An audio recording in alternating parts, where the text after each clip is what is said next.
نحمده ونصلي على رسوله الكريم اما بعد فاعوذ بالله السميع العليم من الشيطان الرجيم من همزه ونفخه ونفثه قال الله تبارك وتعالى في القرآن المجيد والفرقان الحميد وما أصابكم من مصیبۃ فبما کسبت ایدیکم ویعفو عن کثیر۔ معزز سامعین حضرات، یہ جو آیت مبارکہ میں نے آپ کے سامنے پڑھی ہے، اس کے اندر اللہ تبارک و تعالی فرماتے ہیں کہ تم پر جو بھی کوئی مصیبت آتی ہے تمہارے ہی ہاتھوں کی وجہ سے، یعنی تمہارے ہی اعمال کی وجہ سے آتی ہے۔ وَيَعْفُو عَنْ کثیر، اور ان میں سے بہت سی خطائیں اللہ تبارک و تعالی تمہیں معاف فرما دیتے ہیں۔ معافی کے باوجود بھی بعض کام ایسے ہوتے ہیں کہ جن کی سزا ملتی رہتی ہے، اور میں آپ کے سامنے صرف ایک حدیث سنانا چاہتا ہوں۔ یہ حدیث سنن ابن ماجہ کے اندر کتاب الفتن اور حدیث نمبر 4019 ہے۔ اس کے راوی سیدنا عبداللہ بن عمر رضی اللہ تعالیٰ عنہ ہیں۔ انہوں نے فرمایا کہ رسول اللہ صلی اللہ علیہ وسلم نے ہماری طرف متوجہ ہو کر فرمایا کہ اے مہاجروں کی جماعت، 5 چیزیں ایسی ہیں کہ جب تم ان کے اندر مبتلا ہو جاؤ گے تو تمہیں ان کی سزا ضرور ملے گی۔ یعنی آپ صلی اللہ علیہ وسلم نے اس حدیث میں 5 گناہ اور ان کی 5 الگ الگ سزائیں بیان کی ہیں۔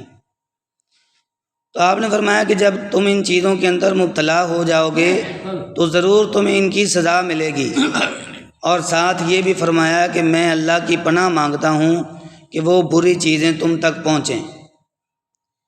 تو آپ صلی اللہ علیہ وسلم نے فرمایا سب سے پہلا کام کہ جب بھی کسی قوم میں بے حیائی اور بدکاری اعلانیہ طور پہ ہونے لگے تو ان کے اندر طاعون اور ایسی بیماریاں پھیل جاتی ہیں جو ان کے گزرے ہوئے لوگوں میں نہیں ہوتی۔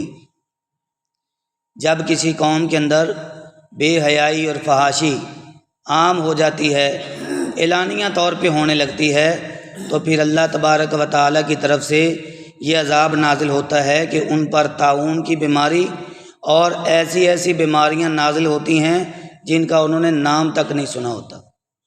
طاعون کی بیماری جو ہے یہ ایک وبا ہے۔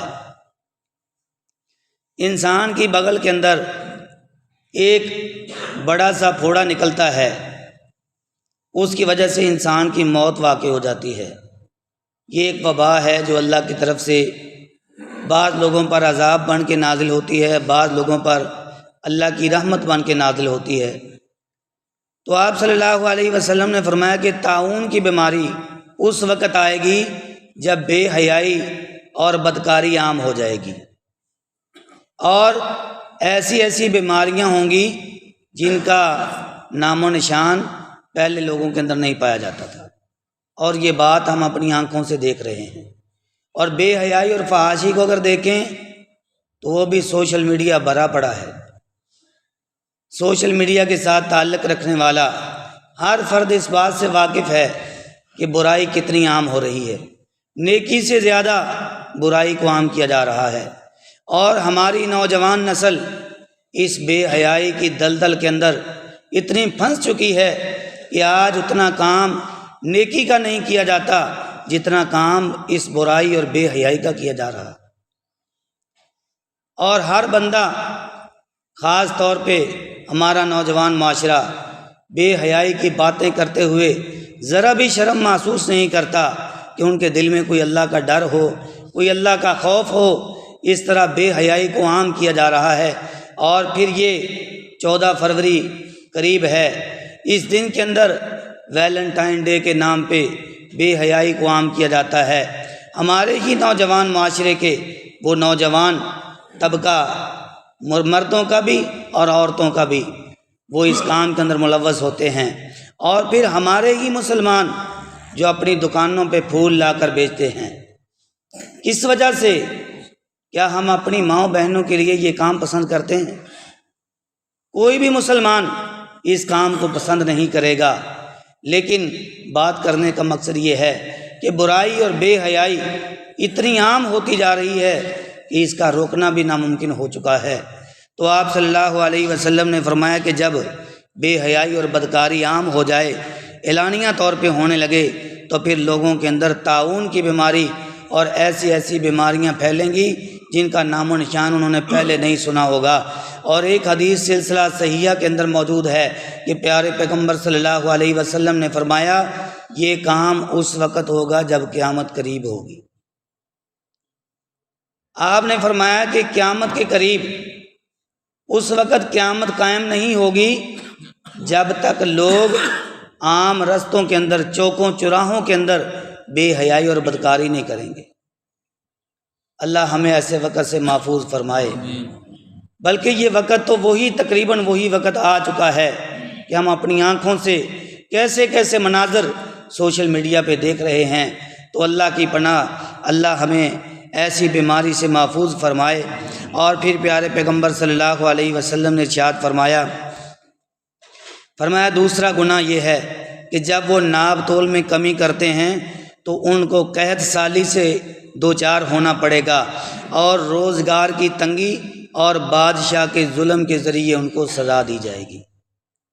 گناہ ایک ہے ماپ تول میں کمی کرنا، تو یہ کمی لالچ کے اندر آ کر انسان اپنے بھائی کا حق کھاتا ہے، لیکن اس کا نتیجہ کچھ نہیں، اس سے ملتا کچھ نہیں، وقتی طور کا فائدہ ہے۔ تو حقیقت کے اندر پیارے پیغمبر صلی اللہ علیہ وسلم نے اس کی جو سزائیں بیان فرمائی ہیں وہ 3 ہیں کہ ان پر قحط سالی ہوگی، بے روزگاری ہوگی اور ظالم بادشاہ کا تسلط ہوگا۔ اور آج یہ تینوں چیزیں ہم اپنی آنکھوں سے دیکھ سکتے ہیں کہ آج ہمارے معاشرے میں کیا کچھ ہو رہا ہے۔ اللہ ہمیں محفوظ فرمائے۔ اور پھر پیارے پیغمبر صلی اللہ علیہ وسلم نے تیسرا عمل یہ بتلایا، فرمایا کہ جب وہ اپنے مالوں کی زکوٰۃ دینا بند کرتے ہیں تو ان سے آسمان کی بارش روک لی جاتی ہے۔ بہت سے ایسے مسلمان لوگ ہیں جن کو اس مسئلے کے بارے میں علم بھی ہے، لیکن اس کے باوجود وہ زکوٰۃ ادا نہیں کرتے۔ اپنے مالوں کا جو عشر بنتا ہے، جو زکوٰۃ بنتی ہے، وہ ادا نہیں کرتے۔ تو اس کے نتیجے کے اندر پیارے پیغمبر صلی اللہ علیہ وسلم نے فرمایا کہ آسمان سے بارش روک لی جاتی ہے۔ پھر آگے فرمایا کہ اگر زمین کے اوپر جانور نہ ہوں تو تمہیں بارش کا ایک قطرہ بھی نصیب نہ ہو۔ یعنی یہ جو بارش کی ہمیں مل رہی ہیں، یہ جانوروں کی بدولت ہمیں اللہ تبارک و تعالیٰ عطا فرما رہے ہیں۔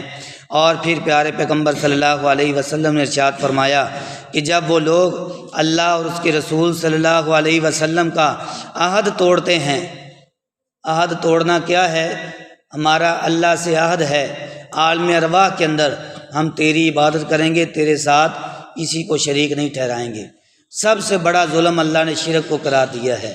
شرک کرنا، اللہ کی عبادت نہ کرنا، اللہ کی فرما برداری نہ کرنا، یہ اللہ کے عہد کو توڑنا ہے۔ اور رسول کا عہد کیا ہے؟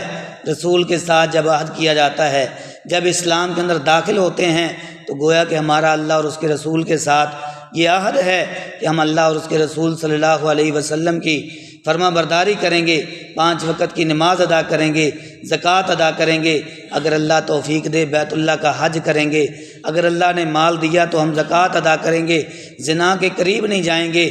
لیکن آج ہمارے مسلمان ہونے کے باوجود اس بیماری سے نہیں بچ سکے۔ تو پیارے پیغمبر صلی اللہ علیہ وسلم نے ارشاد فرمایا کہ جب وہ لوگ اللہ اور اس کے رسول صلی اللہ علیہ وسلم کا عہد توڑیں گے تو ان پر دوسری قوموں میں سے دشمن مسلط کر دیے جائیں گے۔ آج یہ منظر بھی ہم اپنی آنکھوں سے دیکھ رہے ہیں۔ اور اگلی بات آپ نے فرمایا کہ وہ دشمن جو مسلط ہوں گے وہ ان سے وہ کچھ چھین لیں گے جو کچھ ان کے ہاتھ میں ہوگا۔ آج ہمارا ملک قرضے پہ قرضے اٹھائے جا رہا ہے، غیر مسلموں سے، غیر ملکوں سے قرضے اٹھائے جا رہا ہے، اور یہ اسی بات کا نتیجہ ہے جو آپ صلی اللہ علیہ وسلم نے فرمایا کہ اللہ اور اس کے رسول صلی اللہ علیہ وسلم کے عہدوں کو توڑا جائے گا تو پھر اس کے نتیجے میں دشمن ان پر مسلط ہوں گے اور وہ ان سے سب کچھ چھین کر لے جائیں گے۔ آج ہمارے مسلم ملک کے اندر ہر طرح کی فراوانیاں ہیں، ہر طرح کے ذخائر موجود ہیں، لیکن ہم ان کو حاصل کرنے سے قاصر ہیں، اور غیر ممالک جو ہیں وہ ہمارے ممالک سے خزانے نکالنے پہ حق رکھتے ہیں۔ تو یہ اسی بات کا نتیجہ ہے کہ ہمارے اوپر دوسری قوموں کا تسلط ہے اور وہ ہم سے سب کچھ چھین لینا چاہتے ہیں۔ پھر آخری بات آپ نے فرمائی کہ جب بھی ان کے امام سے مراد اس وقت حکمران لیا جاتا تھا، ان کے لیڈر، ان کے بڑے، ان کے امیر، ان کے امراء، ان کے حکمران اللہ کے قانون کے مطابق فیصلے نہیں کرتے، جو اللہ نے اتارا ہے اسے اختیار نہیں کرتے، تو اللہ تبارک و تعالیٰ ان کی آپس کے اندر لڑائی ڈال دیتا ہے۔ آج یہ منظر بھی ہم اپنی آنکھوں سے دیکھ رہے ہیں۔ جب فیصلے اللہ کی کتاب کے مطابق نہیں ہوتے، جب معاملات اللہ کے بنائے ہوئے قوانین کے مطابق نہیں ہوتے، تو پھر انجام یہ ہوتا ہے کہ پیارے پیغمبر صلی اللہ علیہ وسلم نے فرمایا کہ اللہ تبارک و تعالیٰ ان کی آپس میں لڑائیاں ڈال دیتے ہیں۔ آج دیکھ لیں کوئی بھی اس بات پہ متفق نہیں ہے کہ ہم سب مل کر اس ملک کے حالات کو بہتر کر لیں، اس ملک کے قوانین جو ہیں وہ اللہ اور اس کے رسول صلی اللہ علیہ وسلم کے بتائے ہوئے قوانین کے مطابق کر لیں۔